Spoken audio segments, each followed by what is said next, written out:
go into this film expecting the usual Tarantino, but I am curious to know why it was so drawn out and, to my mind, indulgent. Well, I don't know. That sounded like more like a statement than a question. What was the question? Was that a? Where's the question there? The question is, from the producer's standpoint, about the pace of the film and why it was so drawn out. Well, I guess I don't agree. This is a. I mean, it's a character. It's more of a character piece, and it's much more about getting to know the characters and then seeing what the characters go through. It's very much. Yeah. You know, in the past several years, the word Tarantino-esque meant the kind of movies that Quentin made before, Reservoir Dogs and Pulp Fiction. He pushed the envelope in one direction, which is fast cuts and in your face.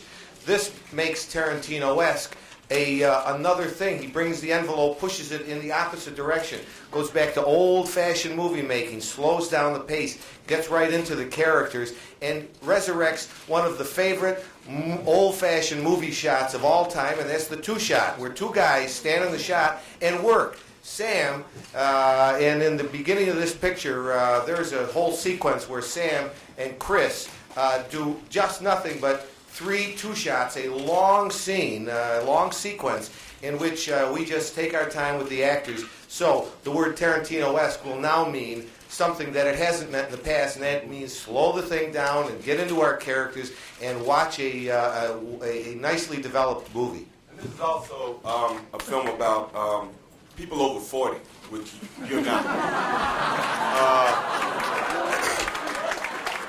I mean, all these people are over 40 years old, and they're making very important decisions about their lives. And these people aren't impulsive, and they don't rush into things. And he does allow you a chance to sit with these people, watch how their minds work, find out who they are before you get involved in the crime. And when you start dealing with people over 40, you're going to find that it takes us a little while to get things done. Thank you. Regarding the style of the scenes, you'll often get to see the characters develop in sequence as in theater. And you don't have to depend on POV 2 cuts. That breaks the energy. So it seemed like it would be a little slower, but the evolution is more rich. That's why people really got to get into the character and heard and felt all the nuances. And I think they came away really feeling the characters. Thank you. On the right side, please. Hi, Baz Bammy, boy from the Daily Mail. No, I like the movie very much.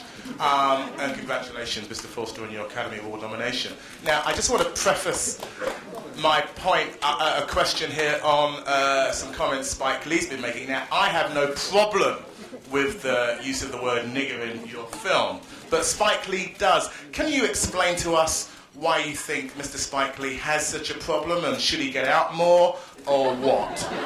Just help me here, and you know. Spike Lee probably has that problem because he won the landslide majority for being the spokesman for the race. I personally didn't vote in that election, so I don't know how he won.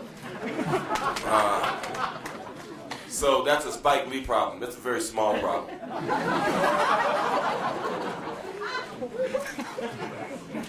But can you expand on it? It's a serious point, really, isn't it? You know, I mean... Not quite. Well, you know, the word nigger can be offensive in certain contexts. I don't exactly. think it's not offensive in the context of this film, correct? Well, that's what I'm saying. Okay, so it's not a problem. But he's made it a problem, and surely... No, he's made it a problem for himself. He hasn't made it a problem for anyone other than people who want to find some other way to pick about it. There's nothing to say about it. Spike Lee has a problem with it. We all agree with that. Move on. The funny thing is that if you look at School Days or what was the movie he did with Harvey Keitel? Crooklyn. No, not Crooklyn. Clockers. Clockers. Spike uses the word nigga in all his films. I've used it in a Spike Lee film. The Hughes brothers had the same problem with Pulp Fiction. It's some bullshit problem that black artists seem to think that they're the only one who have a right to use the word nigger in their films because they think they're the only ones who know how to do it. I'm sorry, that's not true. Characters should be allowed to speak in the voices that they speak in. I can speak for Ordell, truly, and say myself that that's how Ordell speaks. Spike Lee said in that same argumentative, whatever that was, that he said that he uses the word nigga at home. He should fix that, not worry about what somebody's doing in their film. Tired of talking about Spike Lee. Actually, the real big problem is this is a really wonderful homage to a genre of films that some people affectionately refer to as blaxploitation films. And if you look at it, it's a pretty good black film. I don't think Spike's made one of those in a few years. Next question. I guess we have to wait a little bit for the next question from the audience. So I asked the one before. Just wait for the microphone, please. Yes, I'd like to ask Mr. Jackson. We've seen you in quite here. That's on the right side. Oh, yeah, I got you. Yeah. Okay, we've seen you playing different parts, and you seem to have a lot of street credibility. And Pam Grier calls you, no, not Pam Grier, Bridget Fonda calls you streetwise in this movie. And that seems to be true. But still, I'd like to ask, have you some kind of intellectual approach into playing a character too? Yes. Would you comment on that? No. I mean, I came from the theater. I learned how to develop a character from a lot of my theatrical experiences, from some very good directors, some writers, who taught me how to ask myself specific questions about characters, to create things about them that give them a life before they show up on screen and when they leave the screen. So that when you see my characters, they do seem to have some sense of urgency, some sense of history, and a well-rounded personality. And all I can do is do those little things and hope that they show when I show up on screen. Here in the front on the right side, please. Yeah, please stand up. Pam, I like the song a lot that you sing. When did you record that? Is it a long time ago, or did you record it for this movie? Yeah, it was a long time ago. I recorded. Sing it, Sam. I recorded it in 1972 for the soundtrack of The Big Dollhouse. And I was when I came to Hollywood, I was a background singer, putting myself through college in film school. And that was one of the jobs I did, was going around backing up Bobby Womack, Sly and the Family Stone, Buddy Miles, and they wanted me to sing. And yeah, Quentin, he played it on the bus in one of the scenes as a surprise. And a scene where I was supposed to be looking very depressed, and I was laughing my butt off. It was so hysterical to hear my squeaky little voice with it. Yeah. Lawrence, can you add a bit to... Can you add a bit to soundtrack? You did it together with Quentin? Yeah, actually Quentin's very strong, obviously musically, and actually some of the scenes, like the scene Pam mentioned, or the scene where Robert De Niro's banging on the door for Bridget Fonda to come out, and other scenes, Quentin actually plays the music while we're shooting, so it gets people sort of in the mode of the scene itself and gets the rhythm, and then he actually cuts to the song itself as well. Right side, please. Would you please stand up? The question is for Pam Grier. I wish to know how was her meeting with Tarantino, and how was the work with him, and how did you stay with him? Where are you from? You're from Italy. Oh. Che cosa? Working with Quentin was really a great experience because he's so inclusive, and he's very curious about life in general, and especially women. And he said, when he first contacted me, I bumped into him a couple of times. He said, I'm writing something for you. And of course, I didn't believe him, and then I bumped into him a year later, and he said he's, again, writing something for me. And I said, well, Quentin, before my teeth fall out, my breast sag, when are we going to do this? And so he said, no, really. So 6 months later, he sent me this script, and I didn't believe, it was for me. I actually looked for the smaller role. And I didn't call him back right away.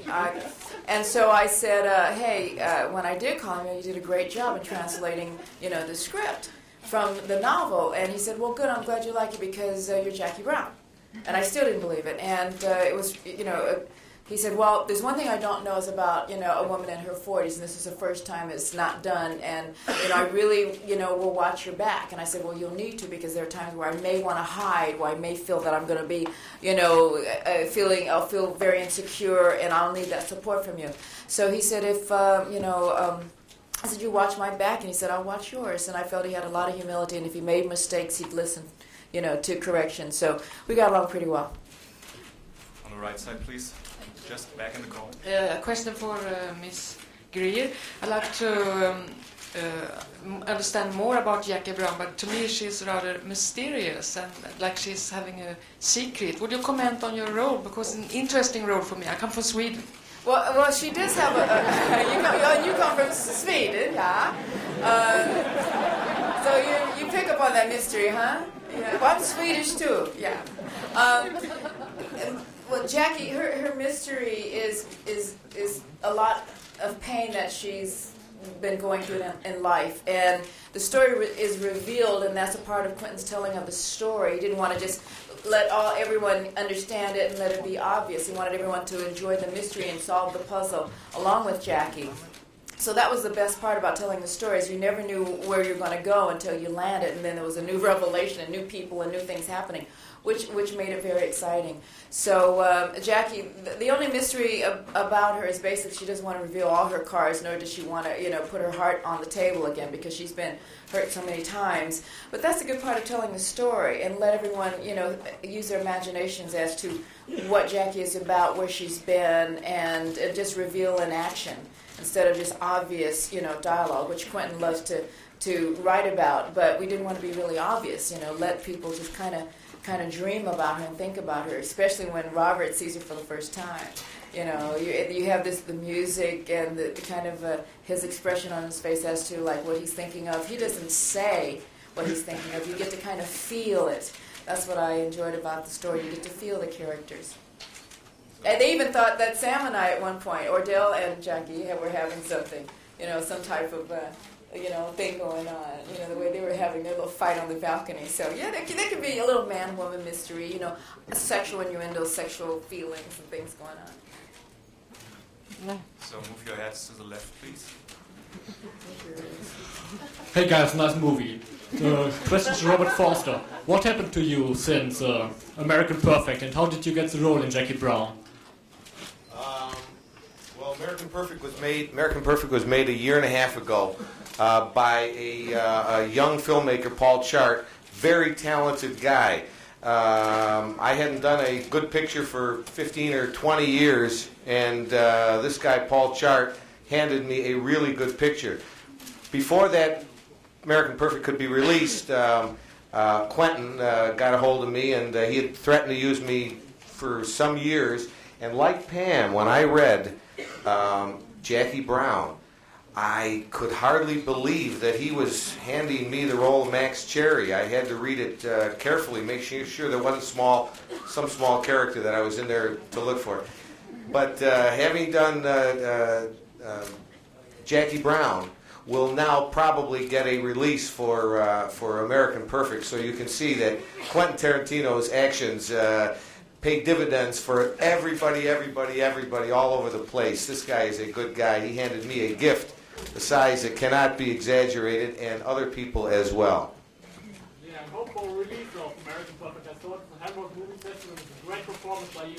Well, the fact that Jackie Brown is doing me an awful lot of good probably means that American Perfect will get a release. It's a tiny, tiny picture, as you know.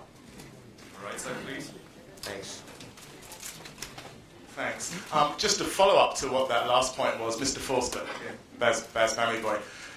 Quentin Tarantino's given a lot of actors what one could say a second acts in their careers. You and Pam. Third or fourth. Where do you go after this? What does the Academy Award nomination mean for you? And Lawrence Bender, what will be your next project with Mr. Tarantino? Might as well get them all in a row now. For me, I had a 5-year first act to my career and a 25-year sliding second act to my career. And this, I hope and I suppose, means that we've got a third act to come.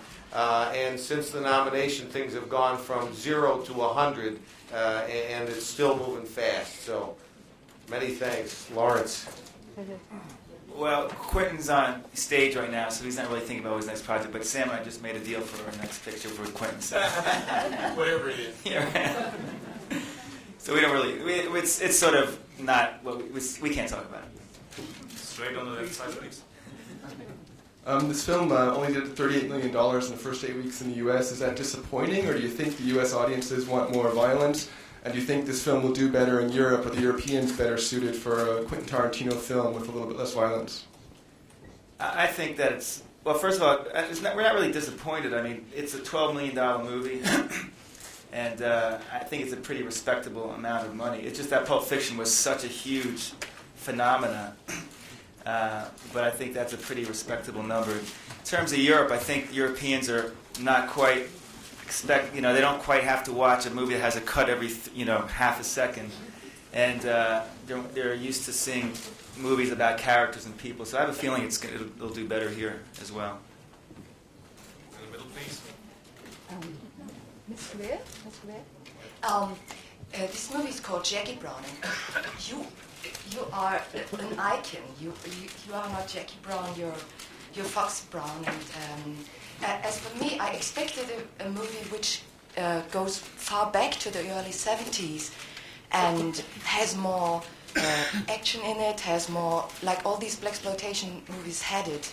So what does this movie owe to that tradition in the early 70s? What does this movie owe to the Richard Roundtree, to Shaft, and all these movies? What does, perhaps you can tell me what Mr. Tarantino moved to call his movie Jackie Brown? Well, he did tell me it was his version of Foxy Brown in the 90s. And instead of using a Foxy Brown character, she's an evolution of Foxy Brown. She's 20 years later. And it also cracks a lot of the myths of what women in their 40s are about, because there's been like a perpetration of women in their 40s aren't as valid or as pretty or as energetic or as smart as so many things, and they're like kind of tossed to the side like trash, and they're not as valuable. Yet he's cracking all these myths about people in their 40s are quite valuable and should be rewarded for their wisdom and survival instincts. I mean, you should not be devalued. And so that's a part of what he wanted to say. And there were other messages in it, because he was raised and he really learned a lot of his style and skill from the films in the 70s, which were based on pure economy. We didn't have a lot of post-production money to do a lot of the cutting, so you'd see very long scenes. And he developed that style from the 70s film. And he loved the music, he loved the energy, he loved the honesty and the truth of the characters. Often in a lot of films that I saw, they weren't as truthful. There was hypocrisy in the films. You would see films outside of the blaxploitation films, no one used profanity. They had twin beds. There was a lot of not showing the true heart in people. And the films that I was a part of showed a lot of the truth and a lot of the hurtfulness, a lot of the things that made us who we are and have evolved from. So he liked that style, and he felt that style. He said we had a lot of fun, a lot of energy, so it kind of evolved from that. And then basically Jackie Brown is his Foxy Brown of the 90s. Right side, please. As a follow-up to the question of this young man, what is the importance for the actors of having a window open here in Berlin for you in Europe?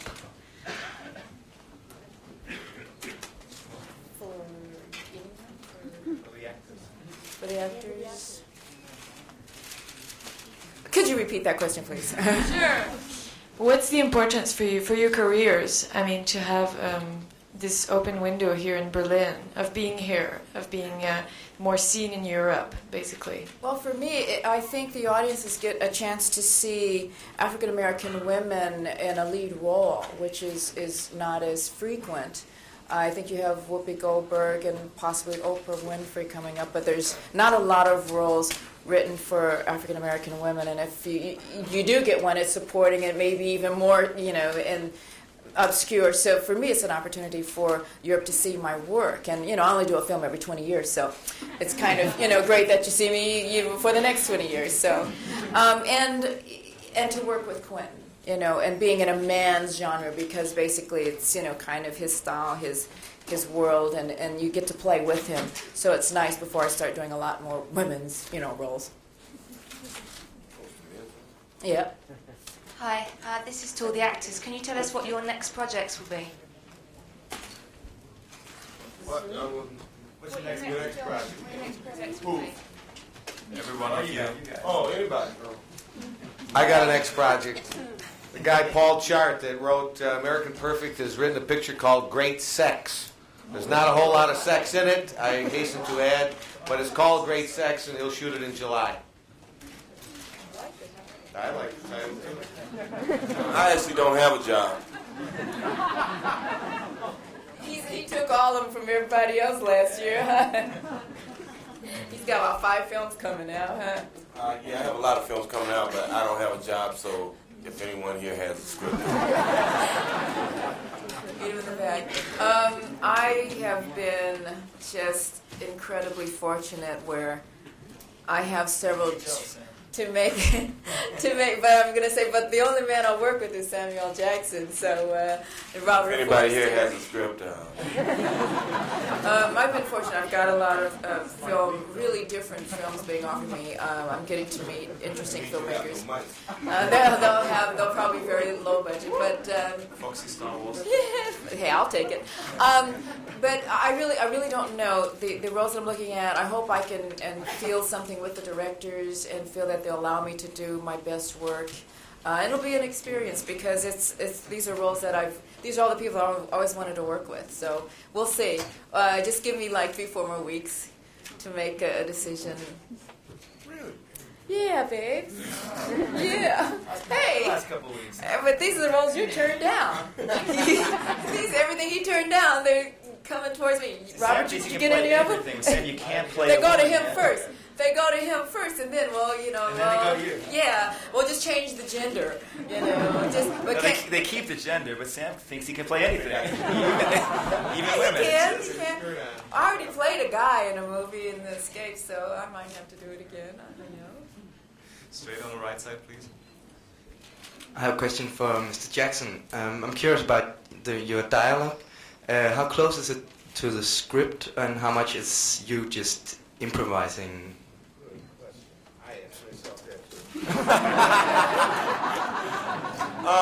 Actually, the dialogue that I use is an interesting combination of Elmore and Quentin.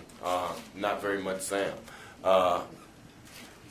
They both write in the voices of those people that they write about so well. It's hard to tell where one stops and the other starts.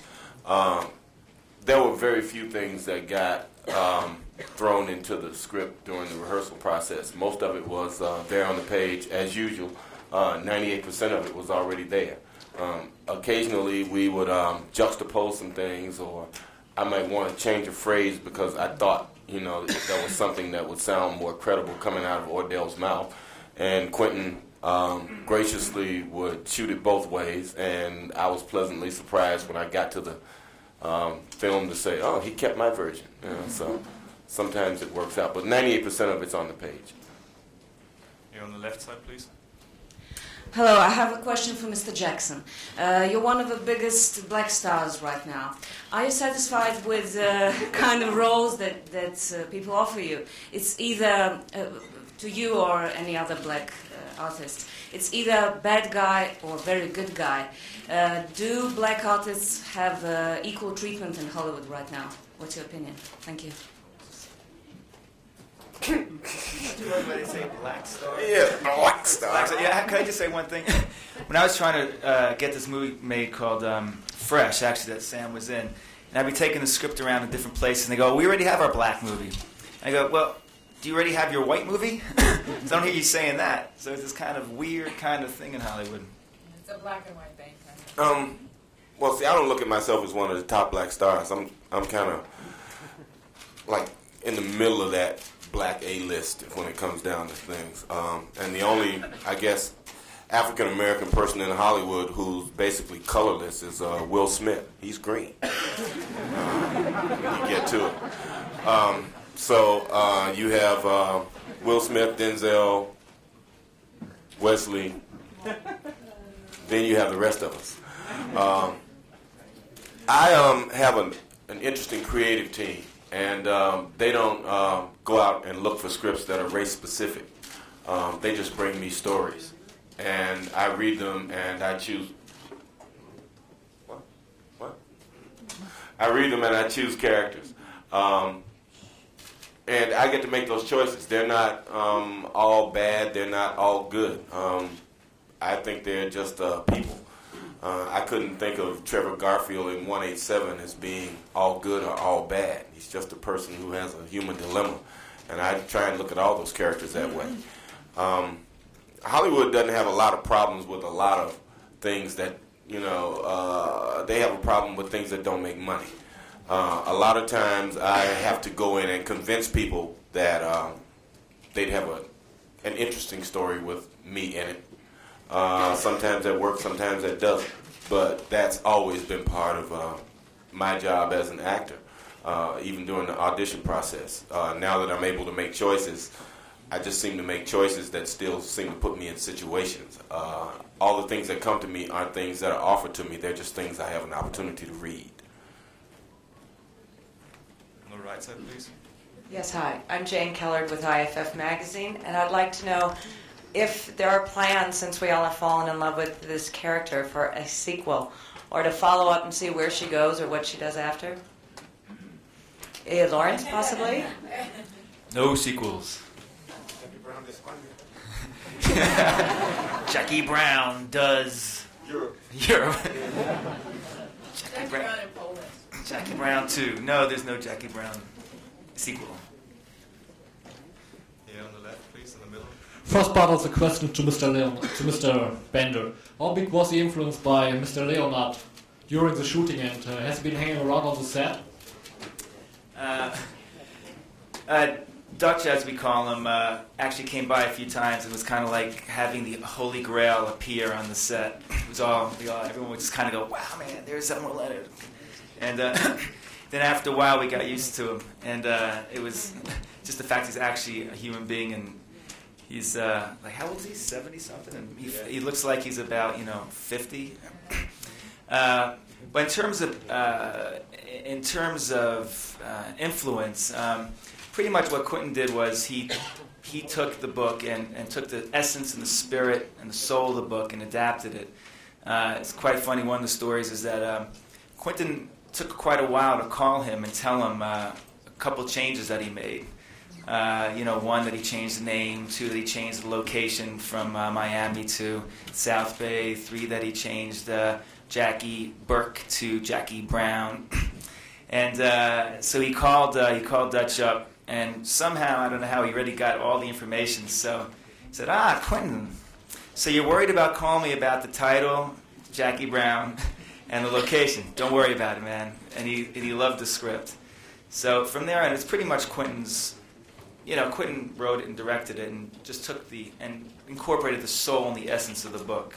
But Elmer didn't really, beyond that, dictate or influence Quentin. To the actors, did you meet Mr. Leonard and did you talk with him about the characters? No. Yeah, I did, and Elmore, he was thrilled. I told him I'd add a lot of flavor to the character for him. I'd be a show-enough sister and make her very interesting, and he was looking forward to that. I was pleased to meet him because I'd read a lot of his other books, and I really loved his work. I love the way he writes, and he writes with such deep description that you really feel and almost smell the characters on the page. So I was, really excited about meeting him, and the fact that he said, okay, hey, he didn't mind, changing the character, because if he had, I wouldn't be here. I only asked him if he liked the way I look. I didn't meet him until after the shooting, so. No. No.